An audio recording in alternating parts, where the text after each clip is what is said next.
Hello everyone, this is the Reverend Godfather. I'm here at the Roundhouse in Martinsburg, West Virginia, using our new GoPro camera. Once again, that's why everything kind of looks funny. And why am I at the Roundhouse today is because they're holding a reenactment of one of the great many raids that happened at the Roundhouse here in Martinsburg, West Virginia. Now, that you heard, they're firing blanks right now.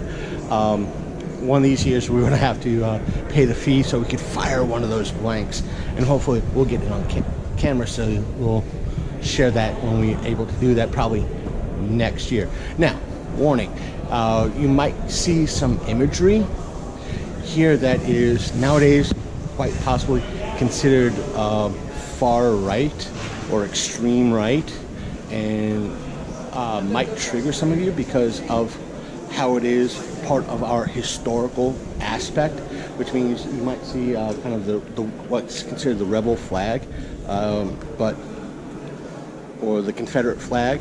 So that is part of our history here in the United States.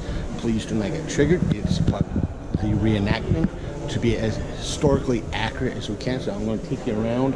There's not really much to see here in the Roundhouse, but for content, it's helping promote what's happening here at the Roundhouse. They're trying to have more and more activities, and this is one of the things that they've been having here at the Roundhouse for the past several years. And this is the first time we're going to try to chronicle it. Now, they might be packing up because it's kind of, let me show you outside. It's kind of bad weather out. I'm sorry for the Johnny Blues, but as you can see, it's kind of bad weather. That's why we're kind of using the GoPro, because it's weather resistant. So let me turn this around and kind of show you what is going on. Now, mind you, I think for those who know their history, West Virginia kind of went from north side of things to the south side of things through the Civil War. But let's show you around a little bit the best we can. Now, some of the vendors are packing up because, well, as far as we can tell, the Roundhouse did have a history or reputation on the negative side. Now that now new caretakers have taken things over, they're trying to reverse that and have more activities. So let's show you around to see some of the exhibits that are here. Now, they do have some authors here kind of giving presentations of their work and their historical stuff that they have written. Some of it I think might be fiction, some of it might be non-fiction, but it's for historical accuracy and trying to relay our history here in America for those watching overseas. So here's one of the booths right here. Let me turn this around. Kind of, again, I do apologize for the Confederate flag. We do have some Confederate and Yankee cosplayers here. As you can see, there are some saddlebags. These are probably made, probably recently made, but they're made for those who reenact. And that's some of the weaponry here. All of it is for reenact. Now, during the Civil War, best I can tell, it has not been a good time medically and everything else. Could be a very simple wound here now in modern times in the 21st century could be deadly back in the days of the Civil War. And I take it this is what one of the early checkerboards would be, that to entertain themselves back during the Civil War. So the pipes and handcuffs and other things that at least on the Confederate side of things might have used.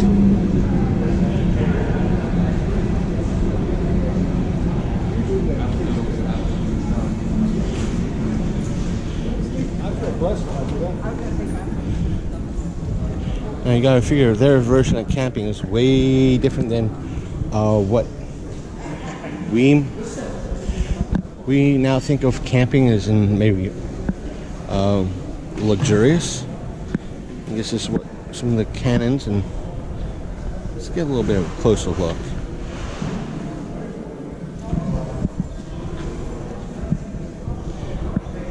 Granted, if we were a monetized channel on YouTube, we would be restricted or demonetized because of this, even though it's considered historical. But since we are, our subscriber base is way too low.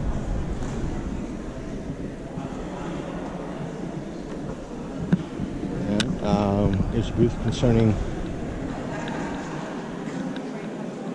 Hello. Civil War currency.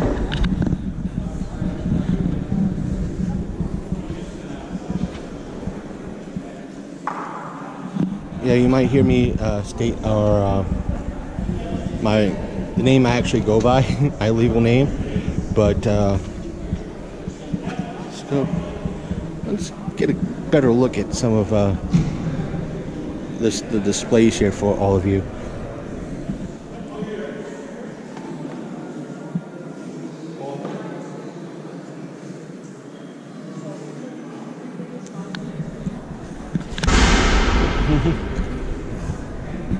So I'm not used to that. How are things going today, sir? Things go very, very well. Most of the people I've had a chance to talk to are other folks that work here. Are you willing to speak with me? My name's Chris. I'm with the Long Coat Mafia podcast, where we do cover a lot of things that are considered geek to a lot of people. And because this is a historical event and people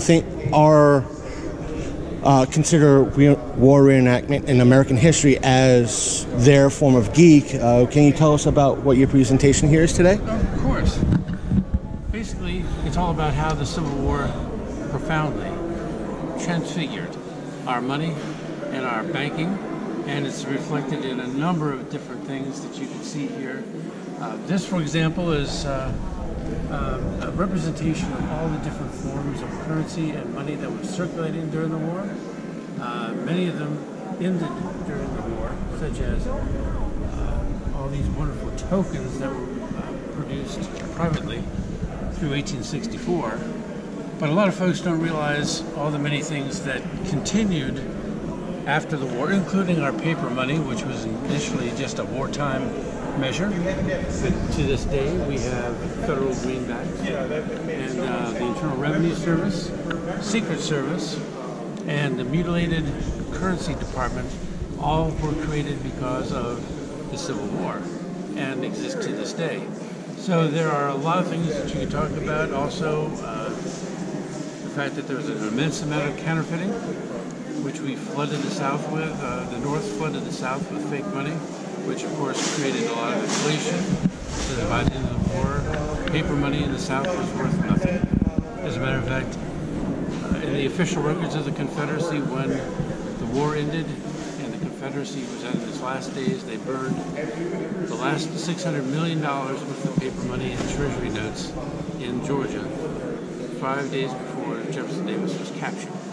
So there are a lot of different stories we could tell you, a lot of different things that exist to this day, like In God We Trust, which is on all of our currency and coins, was introduced by an act of Congress in 1864. It exists to this day. It became the federal motto in 1956. But if you have a specific kind of question, I'd be delighted to answer. Otherwise, I can talk to you all day. Do you have a card? Sure, it's right over there, my friend. So what I'm going to do is I'm going to snag this gentleman's card. Folks, I'm going to snag his card, and you have an email on that card? We have the email. Yes, and what I'm going to ask you guys and gals out there that are watching this, if you have any questions, leave them in the comments down below, or send them to longcoatmafia@gmail.com, and I'll be more than happy to pass them along to this gentleman, and I'm sure he'll be more than happy to answer whatever questions you might have. Sure. So, thank you. Let me take that. These are the cards here, sir? Yeah. And thank you. Please take one of those flyers for the book that we are working on, which will be available by September. Okay. On all these topics. And yeah, I don't know.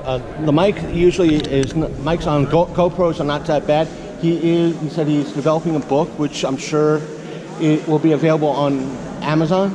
Probably. More than likely Amazon. If we see the gentleman again, probably in the near future, sure. I'm sure he'll be more than happy to keep us updated, and we'll hopefully remember to ask to see how well his book is coming, and to get And if it is out by next time, we'll be happy to help promote and hear more about his book. So, even though they're kind of closing up right now, let's see if we can move along. And so, so nice meeting you too, sir. Yeah. And if you have a card, just let me know. No problem. Okay. It's kind of, and for some of you who've been listening before, we were in here maybe about a year ago. Matter of fact, we were set up like right over, there, for their Paracon event here at the Roundhouse. You can see how the noise just kind of echoes throughout the Roundhouse. It is a very, very interesting affair and a very interesting place. Hey, and here's inside one of the box cars. Should go inside there a little bit.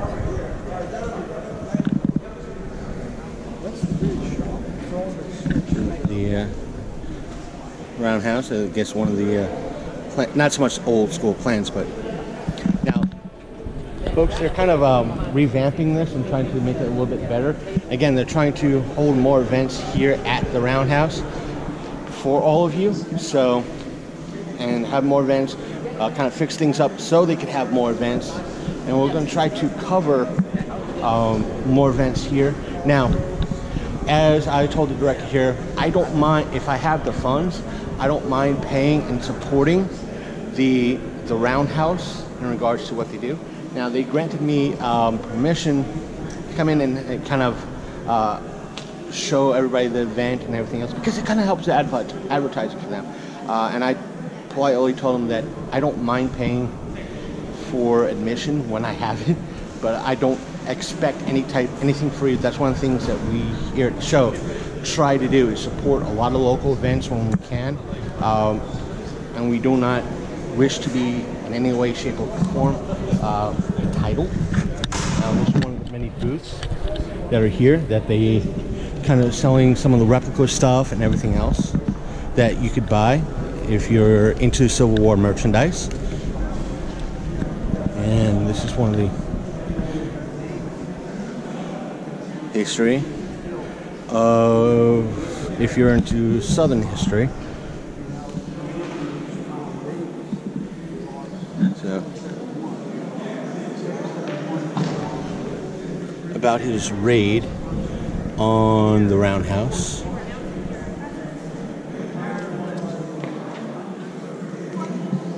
As I said, West Virginia was kind of exchanged, was considered a northern state in some parts, and some parts of the Civil War was considered a southern state part of the Civil War. So it asked if you have a lot of war reenactments of American Civil War reenactments of where you are in the country. Check them out. Learn your history. It can be very fascinating. Trust me. So, and they've been having some panels. Turn this back around for you guys.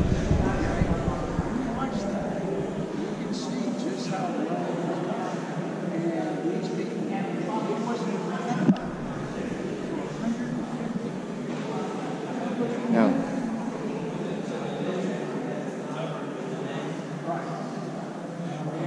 and no, side note, as you can see that they have some panelists here. This is like one of the problems that we kind of had when we were here in Paracon. No one was using the provided microphone. So, and because everybody's so limited, they're just talking directly here. So, as much as we support, it's just our ADD. It's like, why don't you use the microphone? But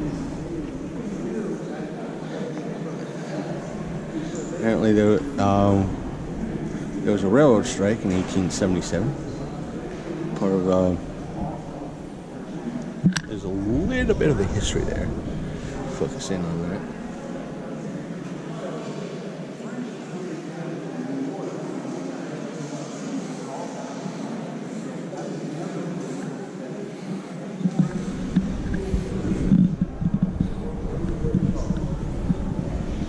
one of the local authors, Bob O'Connor, a writer of several books about the Civil War or pertaining to the Civil War.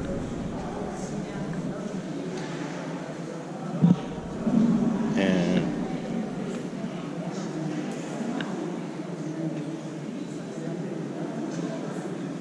some of the books he has written.